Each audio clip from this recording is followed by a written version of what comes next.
Welcome to the Coast to Coast podcast, brought to you by Play Picks and the Lines.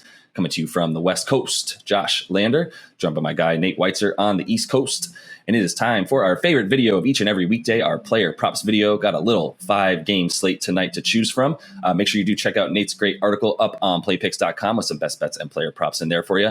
And like and subscribe to that page. Check out those other couple of videos we have up for you today on this little slate. And make sure you're headed to thelines.com as well. Make sure you check out that odds checker and player props tool we have for you so you can find the best juice available on all those NBA player props today. And head to play.thelines.com. And we are giving you guys an opportunity to win a $25 Amazon gift card if you head to that NBA Daily Pick'em Challenge and get all of those correct. We will give you that $25 gift card. And as always, if you do still need a FanDuel or DraftKings account, head to fdpicks.com or dkpicks.com and find those listings in your area, such as what we've got for tonight's play props. Nate, let's get into it. Yeah, first time in a long time, we're taking the Zinger, Kristaps Porzingis, now with the Wizards, now in a leading role. As Kyle Kuzma has been out the last 2 games, his usage rate has spiked to 36%, resulting in a nice 24.5 points per game, despite the fact he's only played 29 minutes in those last 2 games.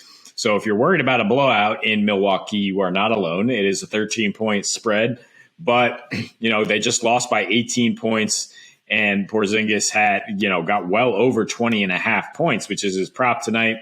Also like the points and rebounds at 28.5. Both are minus 105 around at FanDuel. Against a Bucks team that's playing at the second fastest pace, giving up 117.5 points per game in their last 12 games since the All-Star break. Recently got Brook Lopez back, but he's on a minutes limit, and they're still allowing the 5th most points per game to centers, about 27.5. Porzingis has enjoyed playing this team. In 4 meetings with the Bucks as a member of the Mavs, he averaged 23.3 and 12.5 rebounds. And it's really just, a guy going for some stats on a bad team right now.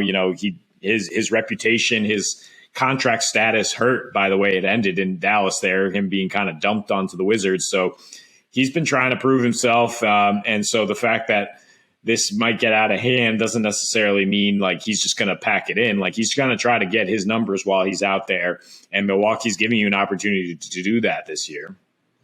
Yeah, for sure. And Brook Lopez is still kind of getting eased back into the lineup. Probably another big reason that you see Milwaukee giving up so many points to opposing centers without really 2 shot blockers in there like they're used to having with he and Giannis. So I think it's a good opportunity, for someone who's going to be getting points both down low and outside the arc as well for the Zinga, as you called him in this one. So yeah, I'm following you on that one for sure. Not a good look for Porzingis either. That Spencer Dinwiddie came to Dallas and just made them better in something he couldn't do at all. So yeah, I think he's got something to prove tonight. Going to keep the foreign centers that theme going here with Joe Val. I believe that's a pretty big theme for our props today in general. But moving on to Joe Val for a minute, as those Pellies are taking on the Bulls, as we mentioned in our other game video, and the Bulls are just hemorrhaging points and hemorrhaging losses as well. But Joe Val's points and rebounds tonight is at 30.5. I absolutely love that. 11.5 boards is also minus 104 on FanDuel there, which I love both of those bets. But yeah, you get a little bit more juice there for the rebounds, minus 113 for the points and rebounds combined at 30.5. But really like both of those. In his last 5, Joe Val, 23 a game, 13 boards a game, and he is shooting the ball at a clip of 62% from the field with a 27.5% usage rate in that time frame. No BI tonight, as we mentioned, which definitely helps his stats as he will be the only one really standing down low and in that little sort of 10 to 15 foot range away from the basket with plenty of space to work with on not the world's greatest defensive center in Nikola Vucevic. And his last 6 versus said Vucevic, we're talking about 21 points a game and 13 boards with 69% shooting from the field. And that's with only a usage rate of about 22.5% in those last 6 against Vooch. So scoring 21, getting 13 boards with just a 22.5% usage rate. The man's, 21 points on that is very, very nice, super efficient. Something really to keep in mind here. If you think rebounding wins championships, you can't win if you don't bound. The Pels are the number 1 rebound rate in their last 5, and the Bulls are the absolute worst in terms of rebound rate in their last 5. They're also shooting, the Bulls are 44% from the field in their last 6, and allowing opponents to rebound at a clip of 54.5%, which is, or they're giving up 54 more than 54 rebounds a game, which is definitely why you see them at dead last. If you're going to be giving up 54, that is a very, very high number and always will be good for roughly dead last in the league. So yeah, Joe Val is going to have an opportunity to eat all over the place tonight. Yeah, that's why you like the rebounds so much, because the Bulls are just shooting up bricks and averaging about 108 in their last 13 games. And you expect the Pelicans to try to work a little bit more through the post. I do like the rebounds more than the points and rebounds, as you mentioned, better odds. And just because Chicago's struggling so badly on offense that you think he'll be able to gobble up those boards. And yeah, if you were following along with his hint there, it is another foreign center for our third pick. It is the Joker. 26.5 points. The peripheral stats are appealing, but high as always. I would consider 13.5 rebounds at plus 100. It's just that the Suns don't miss a lot of shots, so you are a little bit worried about that. But in his last 3 against Phoenix, the Joker is averaging 27 points and nearly 15 rebounds on a 33% usage rate. Phoenix is allowing the 8th most rebounds to centers in the last 2 weeks, the 6th most assists to centers on the season, and playing at the fifth fastest pace, easy for me to say, over their last 8 games overall since getting Devin Booker back. And they're on a back-to-back here, Phoenix, and in their last 3 back-to-backs against teams that aren't the league worst Rockets, they've shot 45% or lower. So again, more rebounds available. Possible he gets over that 13.5. The points and rebounds is 38.5. I have no problem with that, really, but the rebounds alone is the best odds. In terms of him just scoring, though, you got to expect Jokic. He does what he needs to do to keep his team in the game, and he's going to have to score against the Suns team for sure. He has against the Western Conference since the Nuggets dropped that surprising one to the Thunder. 5 meetings against the West.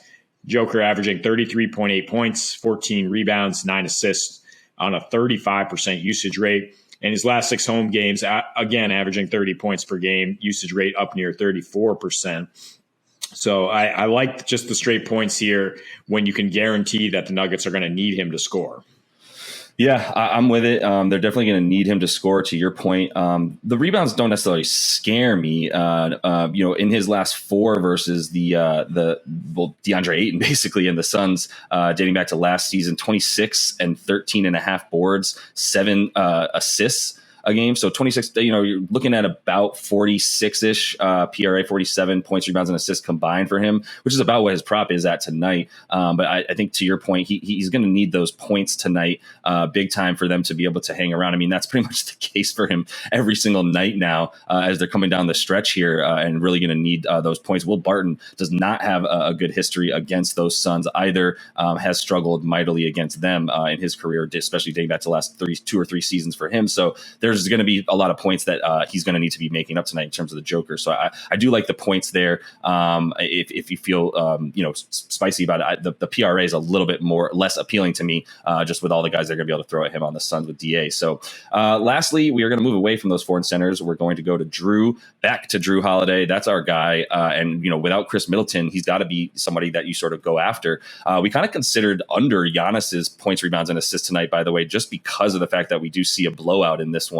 And not sure how much time he's going to get on the floor, but they do need Jrue on there, and he's going to continue to get minutes, especially when Middleton doesn't play. So his points prop tonight is at 19.5 on DraftKings, which still gets you minus 108, which I like. I also actually like his points, rebounds, and assists a lot as well at 32.5. He's been filling up the ancillary stats as well in his last 7 versus Washington, especially 22 points a game, 6 boards a game, and about 5 assists in that time frame with a 110.4 offensive rating and a 26.6% usage rate. So it's that usage rate, and then talk about what it is with Chris Middleton out. It jumps all the way up to 31.5% in his last 4 that he's played without Chris Middleton, who was not available tonight as well. 31% usage rate, 58.5% from the field is his shooting, and then 28.5 points per game, 8 assists, and 3.5 boards as well. I really like the PRA because he's also just diming like crazy as of late.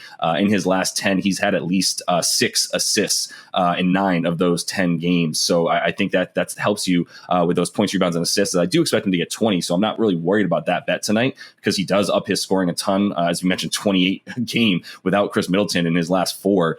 So that 28, if he gets close to that tonight, that gets you, really easily above that points, rebounds, and assists for sure. But there's a ton to like about Jrue tonight without Chris Middleton playing.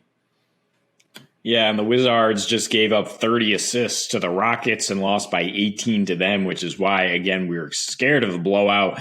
I think you can have the courage to take under 52.5 PRA for Giannis, which he's failed to hit in 10 of his last 13 games since dropping 50 on 21 shots against the Pacers. Granted, he did go over that with a triple-double the last time he faced the Wizards, so that's why we got a little bit scared off picking an under. Yeah. Also, unders are just not as much fun. So I like, taking the smaller prop for Jrue and expecting him to get some work done in the first 3 quarters, even if this game does get out of hand. Yeah, I concur. The thing that deterred me most from the Giannis under 52.5 was his 59 points, rebounds, and assists the last time he played the Wiz, like you mentioned. So still a lot of fun to bet within that game, just maybe not as much fun to watch. So that is all the time that we have for you in this one. Make sure to like and subscribe to that page. You can check out those other couple videos we have for you on tonight's Thursday night slate in the NBA. And until we see you next, happy betting.